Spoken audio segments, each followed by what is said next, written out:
হযরত আলী রাদিয়াল্লাহু তাআলা আনহু গভীর রজনীতে ঘুমে তিনি স্বপ্নে দেখেছেন মদিনার মসজিদে নবীজির পিছনে ফজরের নামাজ পড়েন,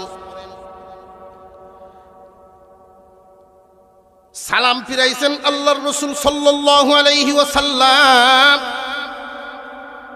এমনি মসজিদে নববীর সামন থেকে একটা আওয়াজ শোনা যায়, মহিলার কণ্ঠের আওয়াজ, তোমরা কে আছো? একজন আসো, আমার নতুন গাছের খেজুর নিয়ে আসছি। নতুন গাছের খেজুর আল্লাহর রাসূলকে দাও, নবীজি নিজেও যেন খান, উনার সাথীদেরকেও খাইতে দেন। নতুন জমিতে কিছু হইলে, নতুন গাছে কিছু হইলে আমাদের মুরব্বীরা দেখতাম বরকতি মানুষদেরকে খাওয়াইতেন বরকত হওয়ার জন্য। দিন যত যায় এই রেওয়াজগুলো উঠে যাইতেছে, এই জন্য বরকত কমে যাইতেছে। বরকত কেমনে কমতেছে হুজুর? আগে 3 মণ দান হইতো যেই জায়গায় এখন 10 মণ হয়, সেই জায়গায় বরকত কমলো কেমনে? ও ভাই, বরকত কমছে কেমনে?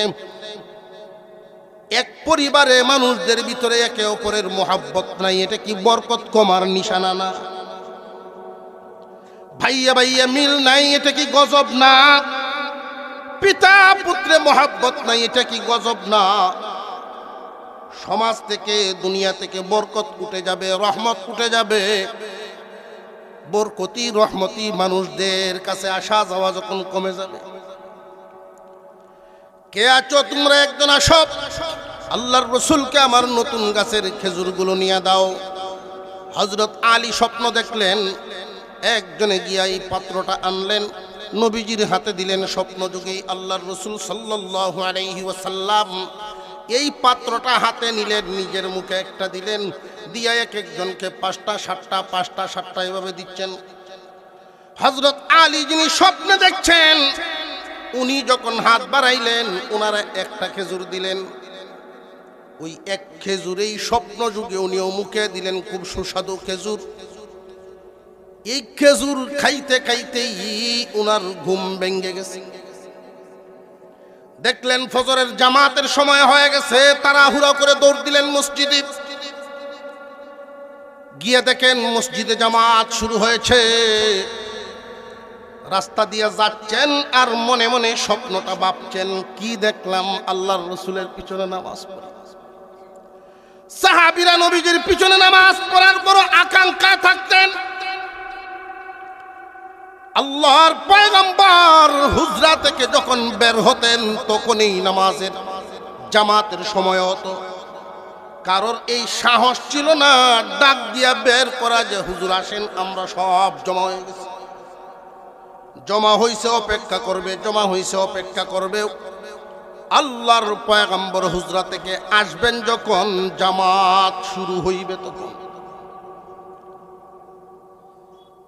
জামাত শুরু হয়ে গেছে। ইমামতি করছেন উমর রাদিয়াল্লাহু তাআলা আনহু, খলিফাতুল মুসলিমিন। উনিও পিছনে দাঁড়ালেন। নামাজ শেষ হয়ে গেল, হযরত আলী সালাম ফিরালেন।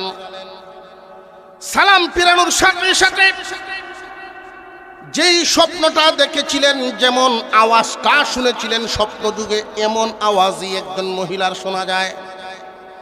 মসজিদে নববীর সামন থেকে ডাকতেছেন, তোমরা কে আছো? একজন আসো, আমার নতুন গাছের খেজুর নিয়ে আইছি, খলিফাতুল মুসলিমিনকে দেও, উনি নিজেও যেন খান, ওনার সাথীদেরকেও খাইতে দেন। হযরত আলী রাদিয়াল্লাহু তাআলা আনহু আশ্চর্য হয়ে গেলেন, স্বপ্নে যা দেখলাম বাস্তবেও তাই ঘটতেছে, তাই ঘটতেছে। পাত্রটা এনে খলিফার হাতে দেওয়া হলো। উমর রাদিয়াল্লাহু তাআলা আনহু এই পাত্র থেকে একটা খেজুর নিজের মুখে দিলেন, আর বাকিদেরকে যখন খেজুর দেওয়া শুরু করলেন, হযরত আলীও গিয়ে হাত বাড়ালেন, হযরত আলীকে একটাই দিলেন। হযরত আলী তো আশ্চর্য হয়ে গেলেন, কিভাবে মিলে যাচ্ছে স্বপ্নটা। পাত্রের দিকে তাকায়া দেখলেন অনেক খেজুর বাকি আছে। ইয়া আমিরাল মুমিনিন, আমাকে কি আর কয়টা বাড়ায়া দেওয়া যায় না? কানের কাছে মাথাটা এনে উমর রাদিয়াল্লাহু তাআলা আনহু বলেন, আলী রে, স্বপ্ন যুগে পয়গম্বর তোমার একটার বেশি তো দেন না। হযরত আলী আশ্চর্য হয়ে গেলেন, আশ্চর্য, কেমন খলিফা আল্লাহ আমাদের দিয়েছেন। আল্লাহ পাক এই দেশের মানুষের হালাত উনার চোখের সামনে আয়নার মতো বাসায়া দেন,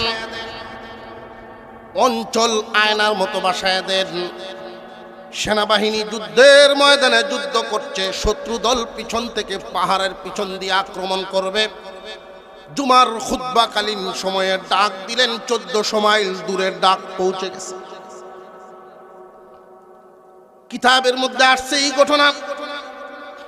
সাহাবীরা পরীক্ষা করার জন্য ঘোড়া দৌড়ায়া অনেক দূর পর্যন্ত অগ্রসর হইলেন। ওই কাফেলাকে জিজ্ঞাসা করলেন, এমন ডাক শুনছিলানি?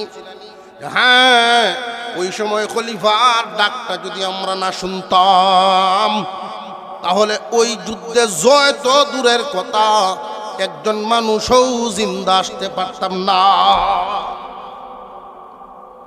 মুহতারাম হাজিরিন, কোরআনের পক্ষের দলের পিছনে আল্লাহর রহমত, তাদের ইতিহাস আমাদের চোখের সামনে। এই মাদ্রাসা আজ যারা করে গেছেন, একদল মানুষ কোরআনের পিছনেই মেহনত করে গেছেন। একদল মানুষ কোরআনের পক্ষের আর একদল কোরআনের বিপক্ষে। আলহামদুলিল্লাহি কাফা ওয়া সালামুন আলা ইবাদিহিল্লাযীনা ইসতাফা। أما بعد فأعوذ بالله من الشيطان الرجيم. بسم الله الرحمن الرحيم. إنا نحن نزلنا الذكر وإنا له لحافظون. صدق الله العظيم. وقال رسول الله صلى الله عليه وسلم: خيركم من تعلم القرآن وعلمه. وصدق رسوله النبي الكريم. ونحن على ذلك من الشاهدين والشاكرين. والحمد لله رب العالمين. اللهم صل على محمد وعلى آل محمد كما صليت على إبراهيم وعلى آل إبراهيم إنك حميد مجيد. اللهم بارك على محمد وعلى آل محمد كما باركت على إبراهيم وعلى آل إبراهيم إنك حميد مجيد.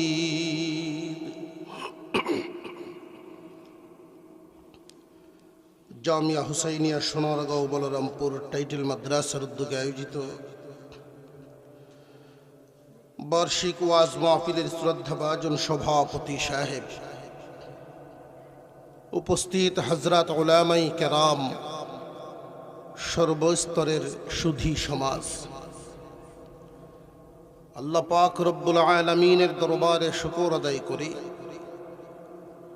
যিনি একান্ত দয়া করে সারা এলাকা থেকে বাছাই করে আজকের এই কোরআনের মজলিস জান্নাতের বাগানে শামিল হওয়ার তৌফিক দিয়েছেন, বলি আলহামদুলিল্লাহ। আল্লাহ তাআলা আমাদের উপরে অনেক নিয়ামত দান করেছেন, যেই নিয়ামতগুলো আমরা চাই নাই, আল্লাহ দয়া করে দান করছেন। এর মধ্যে একটা হলো মহান আল্লাহ অন্য মাখলুক না বানাইয়া আমি আপনাকে মানুষ বানাইছেন। আল্লাহ যদি চাইতেন একটা গাছ বানায়া দাঁড় করায় রাখতে পারতেন। তিনি চাইলে কোনো একটা প্রাণী বানায়া দুনিয়ায় ছেড়ে দিতেন, ঘুরতাম। আশরাফুল মাখলুকাত, সৃষ্টির সেরা মানব কুলে আমাদের জন্ম দিয়েছে। প্রত্যেকটা মানুষের নামে একটা করে জান্নাত বানাইছেন। দুনিয়ার জমিনে মানুষ যত কিছুই হাসিল করুক না কেন, সপ্ত রাজ্যের মালিকও যদি কেউ হয়ে যায়, পরিপূর্ণ সুখী বলতে পারবে না। কারণ পরিপূর্ণ সুখের জায়গা এই দুনিয়া না, পরিপূর্ণ সুখের জায়গা হলো জান্নাত। আমাদের মনের মতো করে আল্লাহ তাআলা জান্নাত বানাইছেন। যারা জান্নাতে যাবে তারা সফল। মুহতারাম হাজিরিন, আল্লাহ আমাদেরকে মানুষ বানাইছেন, মানুষদের জন্য জান্নাত বানাইছেন। শুধু মানুষই না, মুমিন মুসলমানের ঘরে জন্ম দিয়েছেন। এতে কি পাইলাম? সহজে ইমানদার হতে পারলাম। আর না হয় ইমান নামক দৌলত হাসিল করতে গিয়া বহুত কুরবানি দিতে হতো। অত্যন্ত সহজে ইমানদার হয়ে গেছে। আখেরি জামানার পয়গম্বরের উম্মতে শামিল করেছে। যেই নিয়ামত পাওয়ার জন্য নবীগণ আল্লাহর কাছে দরখাস্ত করতেন। অন্যান্য নবীগণ আল্লাহ তাআলার কাছে দরখাস্ত করতেন, আল্লাহ নবী তো বানাইছো, নবুয়তি তো দিলাই, আখিরি নবীর উম্মতেও শামিল করে ফেল। ঈসা আলাইহিস সালাম আসবেন, এই উম্মতে শামিল হবেন। কি এমন বরকত এই উম্মতের! নবীগণও এই উম্মতে শামিল হওয়ার দরখাস্ত করতেন। উম্মতে মুহাম্মাদীকে আল্লাহ তাআলা এমন কিছু নিয়ামত দিয়েছেন, যেই নিয়ামত অন্য কোন নবীর উম্মতকে আল্লাহ দেন নাই। দুনিয়ার জমিনে লম্বা হায়াতওয়ালা মানুষ ছিল প্রায় 2000 বছরও বাঁচত। আর এই উম্মতের গড় হায়াত নবীজি বলেন 60 থেকে 70 আমার উম্মতের হায়াত। পূর্বের জামানার মানুষগুলো আমাদের হায়াতের আলোচনা শুনলে তারা বলতো 60-70 বছর দুনিয়ার হায়াত মাত্র, তাহলে ওরা মনে হয় বাড়ি ঘর বানাইতো না। 60-70 বছর তো গাছের তলে, পাহাড়ের টিলায়, পাহাড়ের গুহায় হাঁটা ছড়া কোন রকম খাটায় দেওয়া যায়। তো নবীগণ বলতেন যে না, ওই জামানার কিছু মানুষ এমন থাকবে, বাঁচবে কম দিন, স্বপ্ন দেখবে লম্বা। নবীজি সাল্লাল্লাহু আলাইহি ওয়াসাল্লাম বলেন, আমার উম্মতের হায়াত কম, কিন্তু এই অল্প হায়াতে আমার উম্মত কাজ করবে কম, বেতন পাবে বেশি।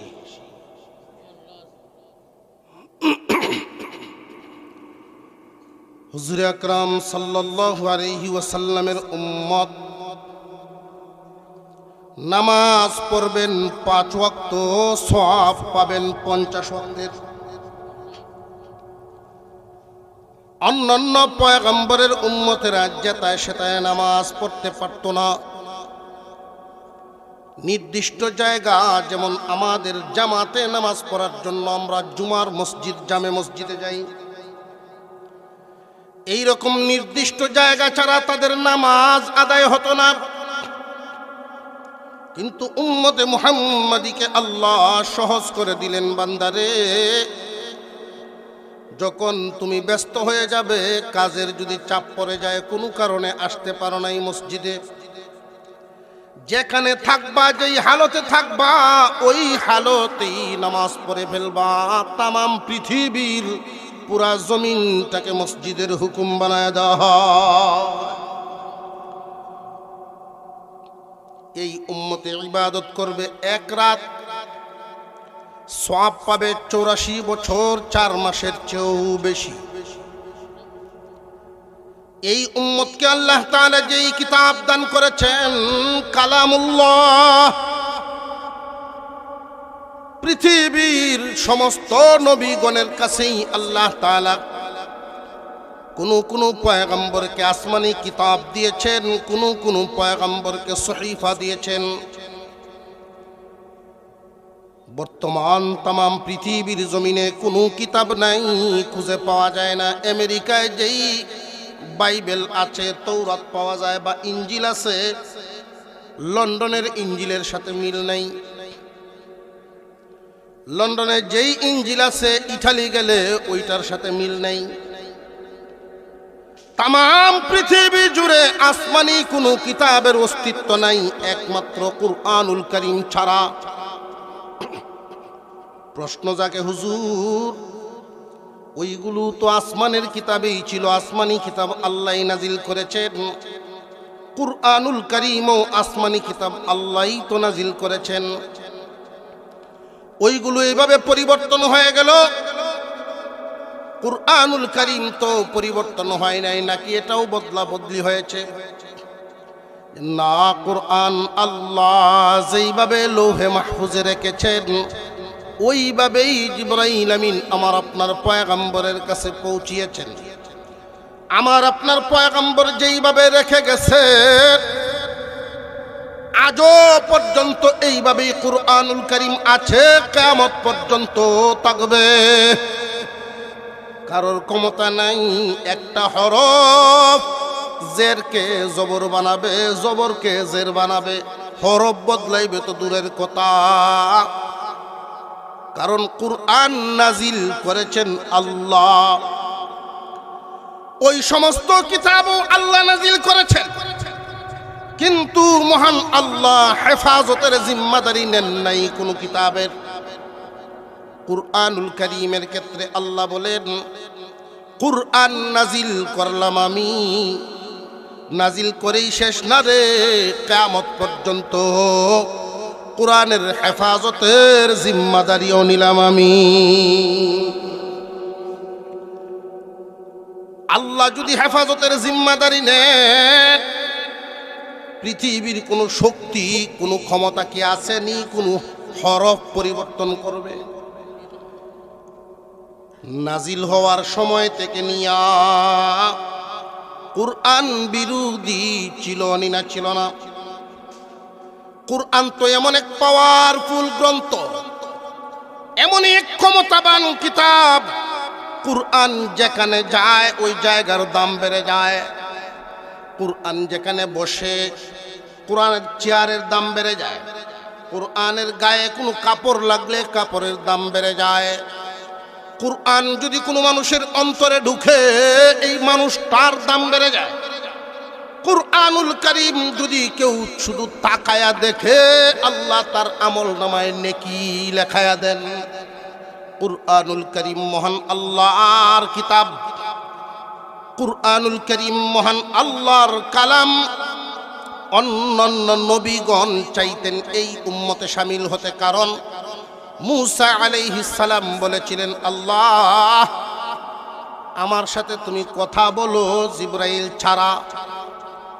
এই নিয়ামত অতীতে কেউ পায় নাই, ভবিষ্যতেও হয়তো পাবে না। আল্লাহ বলেছিলেন, পয়গম্বর আমার হাবিবের উম্মতের জন্য যেই কিতাব নাজিল করব, আমার কালাম, এই কালাম উম্মতের তিলাওয়াত করবে, আমি আল্লাহর সাথে কথা বলা হবে। বরং তুমি আমার সাথে কথা বলো, বিভিন্ন শর্তের ভিত্তিতে তারা বিনা শর্তে কথা বলবে। আল্লাহর সাথে কথা বলার জন্য মূসা আলাইহিস সালামের উপরে শর্ত ছিল, ওযু সহকারে কথা বলতে হবে, জুতা ছাড়া কথা বলতে হবে, তুর পাহাড়ে গিয়ে বলতে হবে। আল্লাহর দেওয়া সময় নির্দিষ্ট টাইমের ভিতরে কথা শেষ করতে হবে। এই উম্মতের উপরে যেই কিতাব নাজিল হয়েছে, এই কিতাব তিলাওয়াত করবে, আল্লাহর সাথে কথা বলা হবে বিনা শর্তে। ওযু সহ পড়তে পারবে, ওযু ছাড়াও পড়তে পারবে, শুধু ধরতে পারবে না ওযু ছাড়া। ওযু ছাড়াও পড়া জায়েজ আছে না নাই?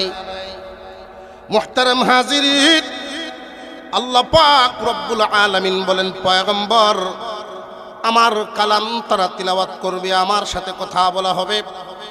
নির্দিষ্ট কোন জায়গা মক্কা মদিনায় কোরআন নাজিল করেছি, আমি এই আইন করে দেই নাই।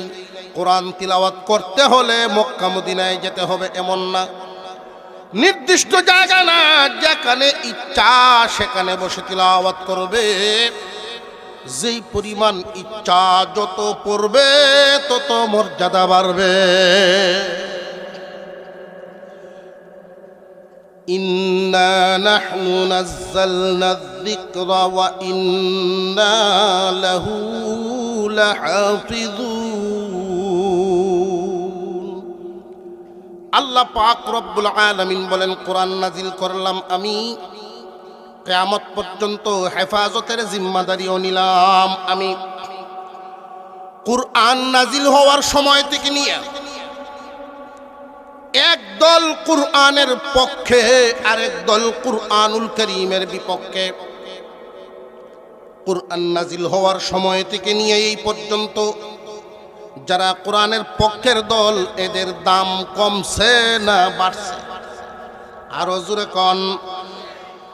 কুরআনুল কারীম দামি এক দৌলত, এমন এক পরশ পাথরের মতো, কোরআনের সাথে লাগার কারণে মাটির মানুষ সোনার মানুষ হয়ে যায়।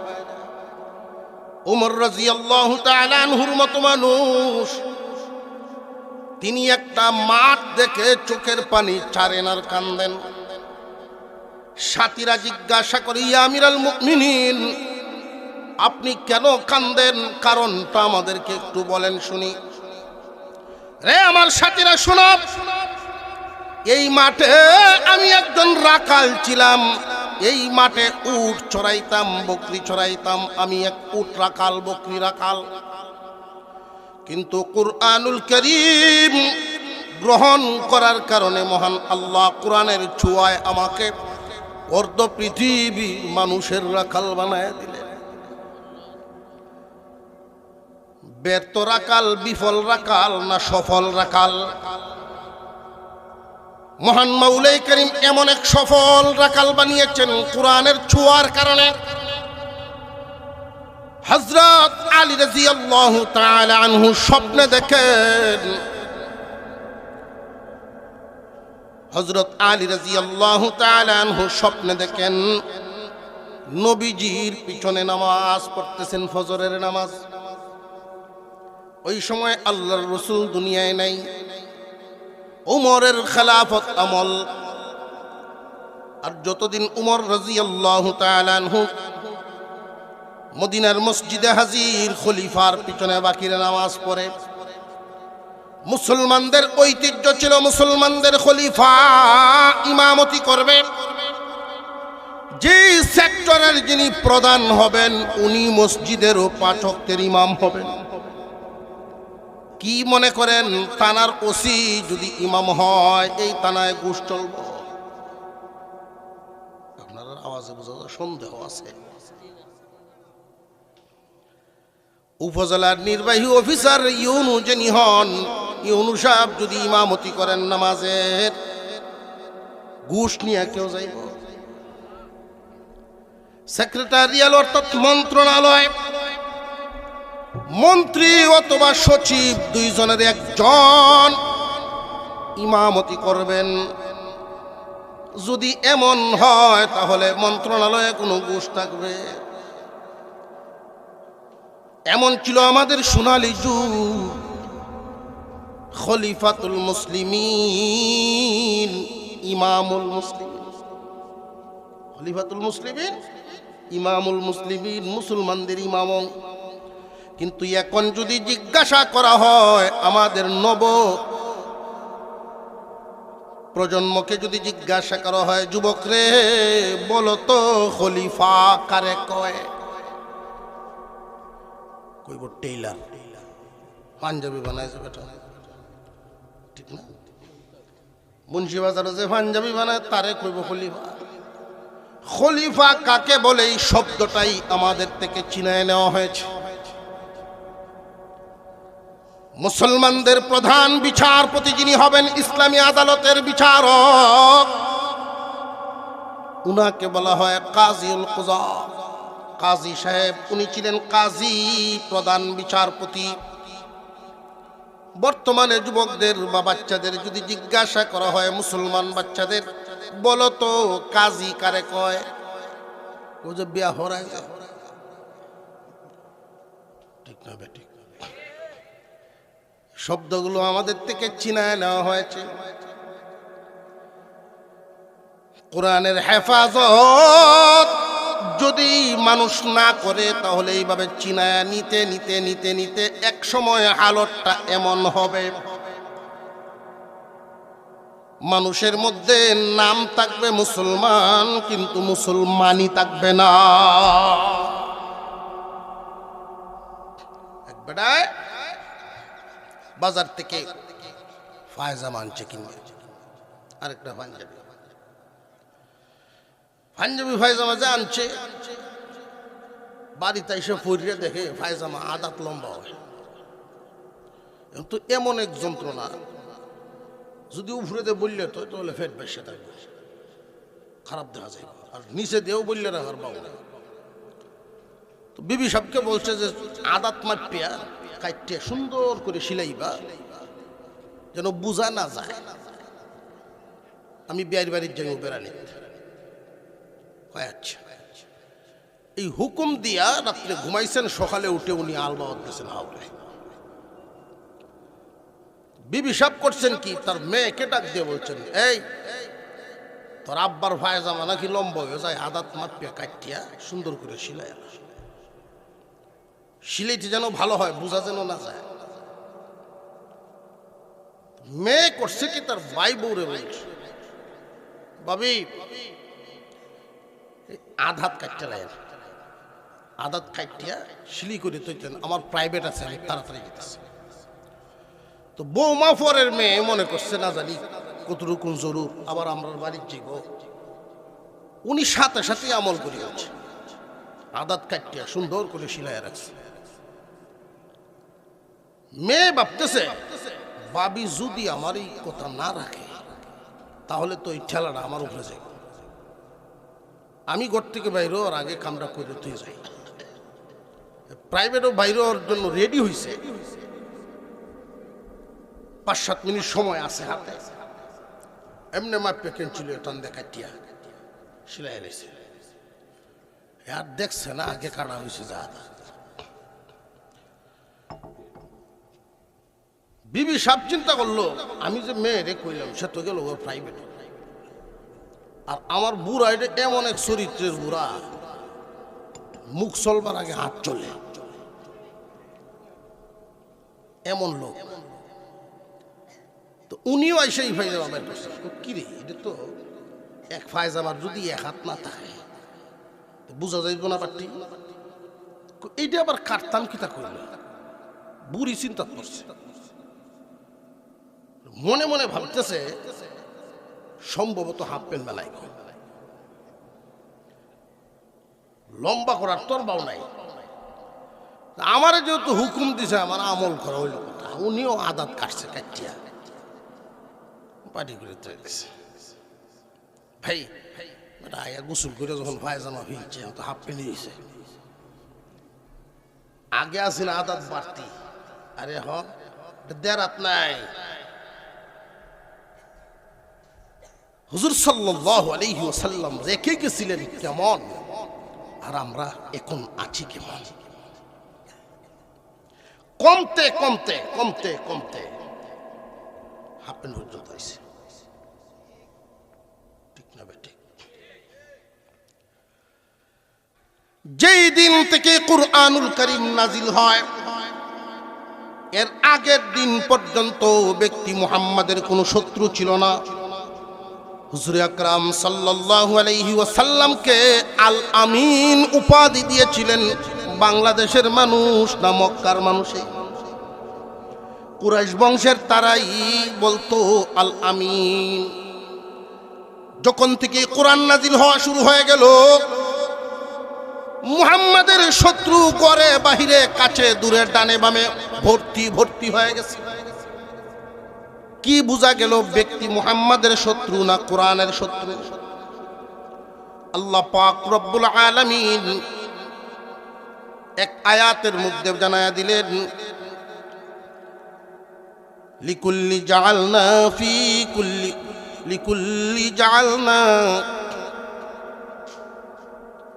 ওয়ালিকুল্লি জাআলনা ফি কুল্লি উম্মাতিন জাআলনা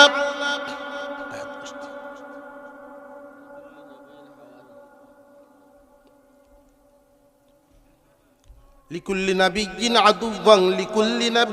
আদুওয়ান শায়াতিনাল ইনসি ওয়াল জিন্নি ইউহি বা'দুহুম ইলা বা'দিন যুখরুফাল কওলি গুরুরা। এমন কোন নবী নাই যেই নবীর বিরোধী শয়তান ছিল না, যেই নবীওয়ালা দ্বীনের ইলমের আসমানি ইলমের বিরোধিতা শয়তান করত না। মানুষ শয়তানও ছিল, জিন শয়তানও ছিল। লিকুল্লি নাবিয়্যিন আদুওয়ান শায়াতিনাল ইনসি ওয়াল জিন্নি, জিন এবং ইনসান থেকে প্রত্যেক নবীকেই বাধা দেওয়া হতো, নবীওয়ালা কাজে বাধা দেওয়া হতো। ইউহি বা'দুহুম ইলা বা'দিন যুখরুফাল কওলি গুরুরা, চটকদার কথার মাধ্যমে মানুষকে কোরআন থেকে দূরে সরায়া রাখত। পূর্বের যুগে মানুষ বলতো কি, মুহাম্মাদের কাছে যাইবা না, মুহাম্মদ যা পড়ে ওইটার মধ্যে জাদু মিশাইল থাকে, মুহাম্মদ জাদুকর, পাগল, অমুক তমুক বলতো। আর এই যুগের কোরআন বিরোধীরা মুহাম্মাদের দলের লোক, কোরআনের পক্ষের লোকদেরকে বিভিন্ন গালি দেয়, বিভিন্নভাবে মূর্খ বলে, যে আলেম হইব, সরকারি চাকরি পাইতো না, বাদ পাইতো না।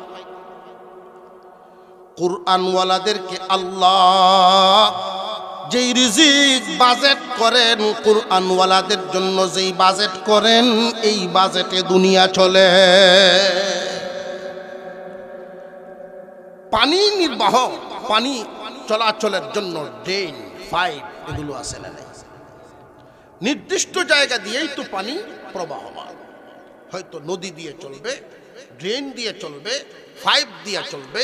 আল্লাহর রহমত নাজিল হওয়ার জন্য এরকম একটা মাধ্যম লাগে। এই যুগে কিয়ামত পর্যন্ত আল্লাহর রহমতের মাধ্যম হলো কোরআনুল কারীম। কোরআনের মাধ্যমেই রহমত চলবে। যেখানে কোরআন থাকবে সেখানে রহমত। মুহতারাম হাজিরিন, এই মাদ্রাসা একটা শাখা, এর ভিত্তি হলো দারুল উলুম দেওবন্দ। আমাদের আকাবিরিন কেরাম এই কোরআনের হেফাজত করার জন্য বহুত বড় বড় কুরবানি করে গেছেন, ত্যাগ দিয়ে গেছেন। মহান মাওলাই কারীমের ঘোষণাটা কত সুন্দর। আল্লাহ বলেন, কোরআন নাজিল করলাম আমি, ইহার হেফাজতের জিম্মাদারিও নিলাম আমি। কিয়ামতের কঠিন ময়দানে কুরআনুল কারীমের জবান ছুটবে। এখন তো কোরআন আমাদের সামনে কথা বলে না, আমরা কোরআন পড়ি, কোরআন কথা কয় না। কিন্তু কিয়ামতের দিন উকিল এবং জজে যেমনে কথা হয়, আল্লাহ এবং আল্লাহর কালামে এইভাবে কথা হবে। একটা বডির আকার ধারণ করে আল্লাহর সামনে দাঁড়াবে আল্লাহর কালাম। আল্লাহ পাক জিজ্ঞাসা করবেন, হাবিব আমার, আপনার উম্মত আমার কালামের হেফাজত করছেনি? সেজদায় পড়ে যাবেন আমার আপনার পয়গম্বর।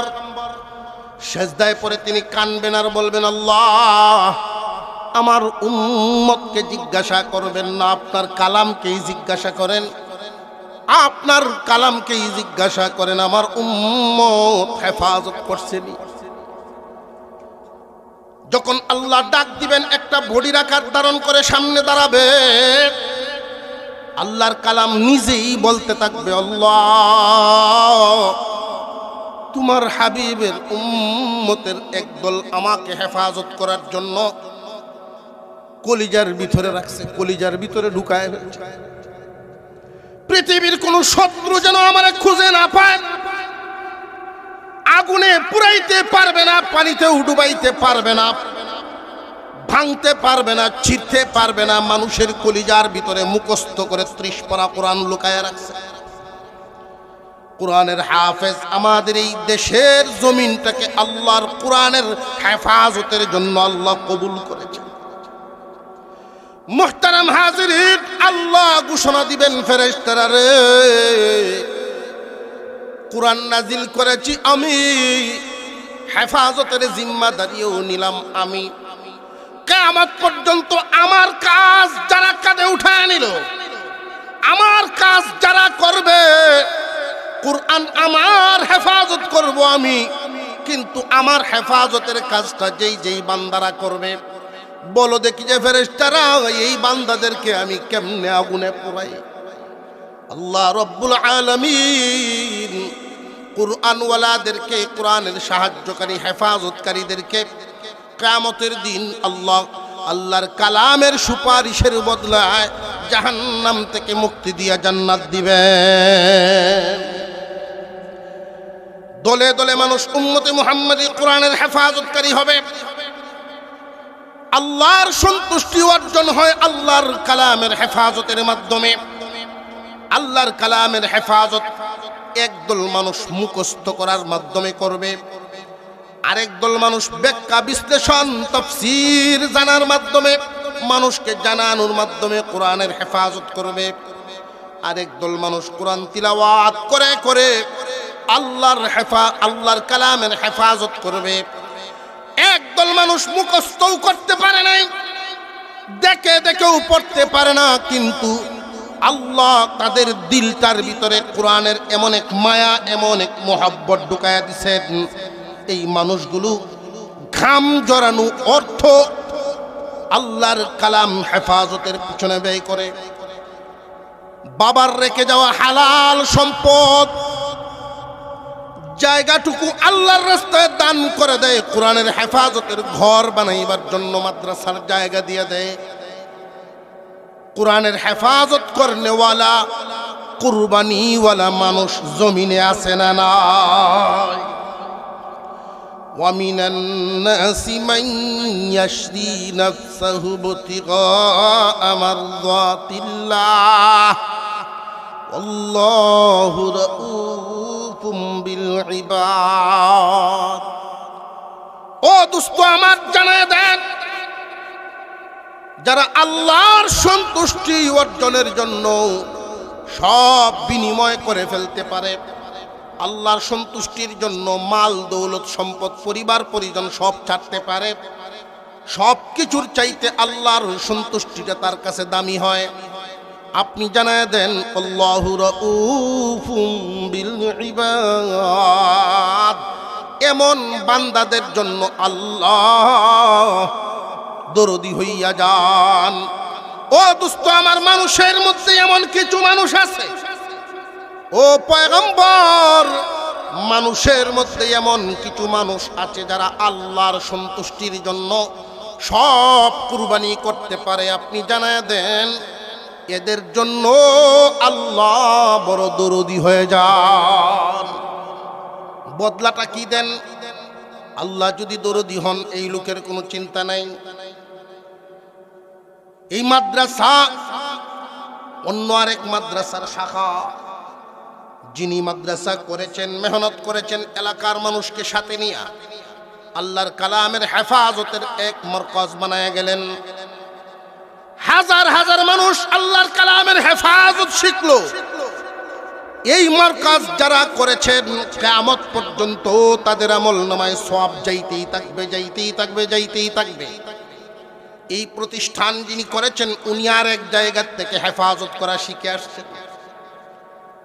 উনি যেখান থেকে করে আসছেন ওইখানকার বাণী যিনি, উনিও আর এক জায়গা থেকে এইভাবে যাইতে যাইতে হুজুর সাল্লাল্লাহু আলাইহি ওয়াসাল্লাম পর্যন্ত চলে যায়। আমাদের ভারত উপমহাদেশে সর্বপ্রথম মরকাজ দারুল উলুম দেওবন্দকেই আমরা ধরি। দারুল উলুম দেওবন্দের যিনি কুরআনুল কারীমের হেফাজত করা শুরু করলেন কাসিম নানুতুবি রাহমাতুল্লাহি আলাইহি, আল্লাহ পাকের কালামের জন্য একজন কুরবানিওয়ালা সৈনিক। আল্লাহর এই গোলাম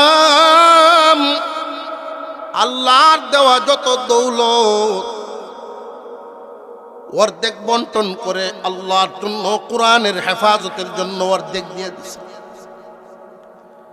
তাম পৃথিবী থেকে কোরআনের হেফাজত শিখার জন্য তালিবে ইলমরা এখনকার সময়ে তো কাছাকাছি হওয়ার কারণে 1 মাস 2 মাস 5 মাস পরে ছাত্ররা বাড়িতে আসা যাওয়া করতে পারে। তৎকালীন সময়ে ওই সাহারানপুরে মানুষ যেত 16 বছর 18 বছর একটানা থাকত। মাটির মানুষটা যাইতো সোনার মানুষ হয়ে ফিরত, খালি অন্তর নিয়ে যাইতো ইলমের জাহাজ হয়ে ফিরত। এই মানুষগুলোরে খানা পিনার ব্যবস্থা, বোর্ডিং এর ব্যবস্থা করে দিতেন তখনকার সেই কুরবানিওয়ালা মহাপুরুষ। আমাদের অতীত, আমাদের ইতিহাস, আমাদের বুজুর্গান দ্বীনের কুরবানি আমাদের সন্তানদেরকে শোনানো দরকার। ইসলামের গোড়ায়, ইসলামের গাছের গোড়ায় পানি ডালনেওয়ালা যুগে যুগে আল্লাহ কিছু মানুষ বানায় দেন, কিছু লোক তৈরি করেন, আল্লাহর কোরআনের হেফাজতকারী বানায় দেন। কাসিম নানুতুবি রাহমাতুল্লাহি আলাইহির কাছে খবর গেল হুজুর বোর্ডিংয়ে খানা নাই, বোর্ডিংয়ে খানা নাই, চুলা বন্ধ। হুজুর বললেন তোমরা যাও আল্লাহর কাছে দরখাস্ত করো, ইলমে মরকাজ এইভাবেই চলবে। এটার সরকার কোনো দেশের সরকার না, স্বয়ং আল্লাহ। কার মাধ্যমে কেমনে ব্যবস্থা হবে তোমরা চোখের পানি ছাড়ো আর বলো। ফিরত আসলেন 3 দিন পর। কাসিম নানুতুবি রাহমাতুল্লাহি আলাইহি মাদ্রাসার দিকে আসতেছেন, কাছাকাছি আসলেন। কাছেই এসে দেখেন গেটের বাহিরে একটা ছেলে ক্ষুধা সহ্য করতে না পেরে 3 দিন যাবৎ চুলায় কোনো আগুন ধরে না। কারো কারো কাছে শুকনা নাস্তা ছিল, এগুলো করে একজন আর একজনকে সহযোগিতা করে। গরিব তালেবে ইলম, শুকনা খাবারও নাই, ক্ষুধাও সহ্য করতে পারে না, গাছের পাতা ছিঁড়ে চাবায় আর রসটা খায়। কাসিম নানুতুবি রাহমাতুল্লাহি আলাইহি দৃশ্যটা দেখলেন, চোখের পানি ছেড়ে দিলেন। আল্লাহ আমারে তুমি আসামি বানায়ো না, কিয়ামতের দিন যদি বলো এই মরকজ কেন শুরু করলে যদি হেফাজতেই করতে না পারিস। উনার উসুল ছিল উনি কারোর কাছে হাত পাততেন না। বেশিরভাগ মানুষ ওই এলাকায় হিন্দু, হিন্দু পরিবারেরা, হাতে গোনা কিছু মুসলিম পরিবার। আবার উনার অভ্যাস হলো কারোর কাছে হাত পাতবেন না। অনেকে উনার পিছনে সমালোচনাও করত, পৃথিবীর বিভিন্ন জায়গা থেকে মানুষ যে জমা হচ্ছে, এদের খাবারের ব্যবস্থা তুমি কেমনে করবা। কারোর কাছে হাত পাততে পারেন না। উনি চিন্তা করলেন আমি কাজ করব, পরিশ্রম করে কাজ করে যতটুকু ইনকাম করতে পারি এর দ্বারায় অন্তত এক বেলা খাবারের ব্যবস্থা করি। সামনের দিকে হাঁটা শুরু করলেন। মনে মনে ভাবছেন পরিচিত যত দূর আছে এত দূরের ভিতরে কেউ আমারে কাজ দিবে না আমি জানি। যাইতে যাইতে অনেকটা দূর চলে গেলেন। মানুষের নাম জানে কিন্তু চেহারা চিনে না। এমন জায়গায় গেলেন, একটা জায়গার নাম ছিল সদরঘাট। ওইখানে বিভিন্ন জাহাজ, বিভিন্ন লঞ্চ আইসা ভিড়ত, আর কুলিরা মাল উঠা নামা করাইতো, বিনিময়ে পয়সা পাইত। উনি গিয়া কুলিদেরকে বললেন, ভাই সকল তোমরা তোমাদের কাজের ফাঁকে আমার একটু সুযোগ করে দাও, দুই একটা লঞ্চ জাহাজের মাল যদি আমারে নামানোর সুযোগ করে দেও তাহলে আমার বড় উপকার হয়। আমার একটা পরিবার, অনেক বড় পরিবার, সদস্যরা 3 দিন যাবৎ কিছু খায় না। ওরা বড় বরকতি মানুষ, সকাল বিকাল আল্লাহর কালামের হেফাজতের দায়িত্ব শিখছে, আল্লাহর কালাম তিলাওয়াত করে, কুরআনুল কারীমের মেহমান তারা। মানুষদের মধ্যে মূর্খ মানুষ, পড়াশোনা জানে না, গ্রামের সরল সোজা মানুষ এমন বহু আছে। আল্লাহর পয়গম্বরের সুরত দেখলে তার মন কান্দে ওঠে। নবীজির সুন্নতি পোশাক, সুন্নতি দাড়ি দেখলে তার পরাণ কেঁদে ওঠে। ওই লোকটা যিনি ছিলেন কুলিদের সর্দার, তিনি বলেন, আমরা কিছুক্ষণ কাজ বন্ধ, এখন যেই লঞ্চ বা জাহাজ যায় আসুক, আপনি মাল উঠানামা করবেন, বিনিময়ে যা পান নিয়ে যাবেন। অপেক্ষা করতেছেন কাসিম নানুতুবি রহমতুল্লাহি আলাইহি। কিছুক্ষণের মধ্যেই 2 তলা বিশিষ্ট একটা জাহাজ, লঞ্চ, যাত্রীবাহী লঞ্চ। কিন্তু আজীব ব্যাপার হলো, কোনো যাত্রী ছিল না, একজন মাত্র মানুষ ছাদের উপরে বসা। লঞ্চ যখন ভিড়ল, উনি ডাকতেছেন, কে আছো কুলি, আসো আমার 2টা লাগেজ নামায় দাও। 10-20টা টাকা 2 লাগেজে খুশি হয়ে ওই লোকটায় দিয়ে দিল। উপরে নামানোর পরে বলতেছে, রে ভাই কুলি, আমার সাথে কি আমার গন্তব্যে যাবে নাকি? যদি আমার গন্তব্যে পৌঁছায় দাও লাগেজগুলো, তোমারে আমি 100 টাকা দিব। কাসিম নানুতুবি মনে মনে ভাবেন, যদি এই কাজটা করে টাকাটা পাই, আমার সারা মাদ্রাসার 1 বেলার খাবারের ব্যবস্থা আমি করতে পারব। উনি বলেন, ঠিক আছে, আমি রাজি। ওই 2টা লাগেজ একসাথে যখন মাথায় উঠাইলো, উঠাইয়া ওই মালিক বলতেছে, তুমি আগে আগে যাও, আমি পিছে পিছে যাই, কারণ হঠাৎ যদি তুমি পিছন থেকে হারায়া যাও, তোমারে আমি পাবো কই। কাসিম নানুতুবি রহমাতুল্লাহি আলাইহি সামনে সামনে যাচ্ছেন, ওই লোকটা পিছনে পিছনে যায়। আর একটু সামনের দিকে গিয়ে নানুতুবি রহমাতুল্লাহি আলাইহির মনে মনে, যেই এলাকার মানুষ আমাকে চিনে ফেলবে এই ভয়ে আমি দূরে চলে আসছিলাম, এখন তো পরিচিত এলাকার দিকেই দেখা যায় যাচ্ছে আমারে নিয়ে। মানুষ তো আমারে শরম দিবে, আমার সম্মান নষ্ট হবে। এমনি এই আয়াতখানা ওনার স্মরণ হয়ে যায়, ওয়ামিনান নাসি মান ইয়াশরি নাফসাহু ইবতিগা মারদাতিল্লাহ ওয়াল্লাহু রাউফুম বিল ইবাদ। মানুষের মধ্যে এমন কিছু মানুষ আছে যারা আল্লাহর সন্তুষ্টির জন্য সব করতে পারে। ও পয়গম্বর, আপনি জানায়া দেন, এদের জন্য আল্লাহ দরদি হয়ে যান। এই আয়াত যখন ওনার চোখের সামনে ভাসলো, উনি মনে করলেন, আমার সম্মান যদি হারায়াও যায়, আমি ওই কাতারের পিছনে দাঁড়ানো তো পারবো। আমি আল্লাহ যদি দরদি হন, আমার সম্মান কুরবানি দিয়া হলেও এদের খাবারের ব্যবস্থা করব। আমার সম্মান গেলে যাবে, তবু ওই কুরবানিওয়ালাদের দলের কাতারে আমি নামটা লেখাবো। উনি সামনের দিকে যখন হিম্মতের সাথে অগ্রসর হচ্ছেন, এমনি এই লাগেজওয়ালায় মনে মনে ভাবেন, একজন বয়স্ক মানুষ, আমার চাইতে বয়স্ক, 2টা লাগেজ এত দূর কেমনে নিয়ে যাচ্ছেন। উনি যখন তার মাথার দিকে তাকাইলেন, আশ্চর্য হয়ে গেছেন এই মালিক, আজীব হয়ে তাকায় রইছেন।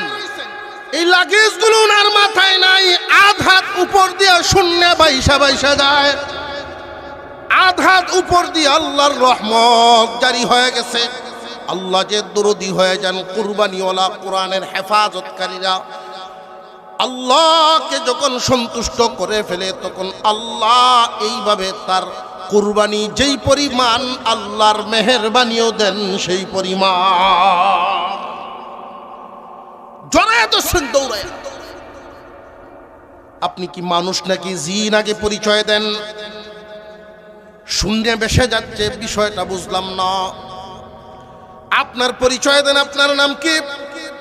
এমনি কাসিম নানতুবির চোখের পানি এসে গেছে, উনি কান্দেন আর বলেন আল্লাহ, নামটাও বুঝি প্রকাশ হয়ে গেল।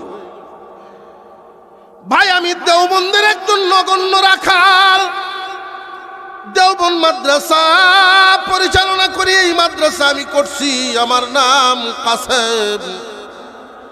এমনি এই লোক জড়ায় দরার থেকে হুজুরের পায়ে পড়ে গেছে।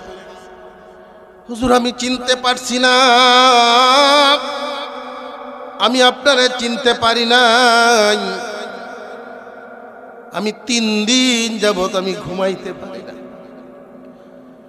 আমাকে আল্লাহ তাআলা দুনিয়ার দৌলত দিয়েছেন বহুত।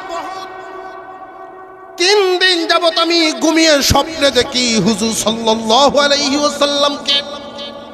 ওই মদিনাওয়ালার ধমক, গত রাত্রে আমার ঘুম ভেঙে গেছে। নবীজি বলেন, তোর দৌলত কোন কামে লাগবে রে?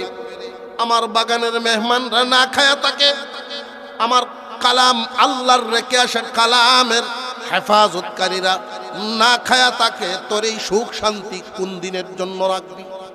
হুজুর, আমি ঘুম থেকে উঠে আর লেট করি নাই, পুরা লঞ্চটা ভাড়া করলাম, এই লাগেজ 2টা ভর্তি টাকা নিয়ে আসছি আপনার মাদ্রাসার বোর্ডিং এর জন্য। আমি ওই দিকে যাচ্ছি, আপনি যে ওই মানুষ, আমি ওইটা চিনতে পারি না।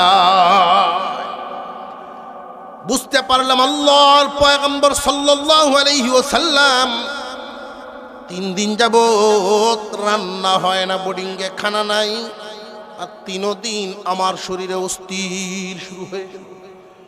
আল্লাহর কালামের হেফাজতকারীরা যুগে যুগে দুনিয়া এবং আখিরাতে বদলা পেয়ে গেছে। কিয়ামত পর্যন্ত আল্লাহর কালামের হেফাজত আল্লাহ করবেন, জিম্মাদারি নিছেন। একদল মানুষ, এদের মধ্যে যারা যারা কালামের হেফাজতের কাজে লেগে যায়, একদলে কোরআন পড়ায়া কোরআন হেফাজত করবে, আরেক দল কোরআন পড়ে হেফাজত করবে। এই পড়াটা আবার মুখস্থ ব্যাখ্যা শুধু নাজেরা দেখে দেখে একদল পড়বে আর একদল পড়াইবে। মাঝখানে আরেকটা দল পড়া এবং পড়ানোর ব্যবস্থা করে দিবে, পড়া এবং পড়ানোর ব্যবস্থা করে দিবে। ছাত্ররা যেন ঠান্ডা না লাগে কার্পেটের ব্যবস্থা করে, গরম না লাগে ফ্যানের ব্যবস্থা করে। ওরা যেন বৃষ্টির পানিতে উত্তপ্ত রোদে কষ্ট না পায়, ঘরের ব্যবস্থা করে দেয়। পুরো ঘর বানানোর ক্ষমতা তো একজনের হয় না, সকলে মিলে একটা ইটও যদি দিয়া শরীক হয়, কোরআন হেফাজতকারীদের কাতারে তার নাম লেখা হয়ে যায়। কিয়ামতের কঠিন ময়দানে আল্লাহর কালাম বলবে, আল্লাহ, এই মানুষগুলোরে তুমি মাফ করো, উম্মতে মুহাম্মাদি আমার হেফাজত করছে। আল্লাহ বলবেন, এদেরকে মাফ করবো, এদের অনেক বড় বড় গুনাহ। আল্লাহ, এদের গুনাহ আছে, এই জন্যই তো আমি তোমার কাছে দরখাস্ত করি। আল্লাহ বলবেন, এদের তো বহুত বড় বড় গুনাহ রে। আল্লাহর কালাম শেষ পর্যন্ত বলবে, আল্লাহ, এদেরকে যদি মাফ না করো, হাসরবাসীদের সামনে তুমি ঘোষণা দাও আমি তোমার কালাম না। ঘোষণা দাও হাসরবাসীদের সামনে, তুমি অস্বীকার করো আমি কালাম না।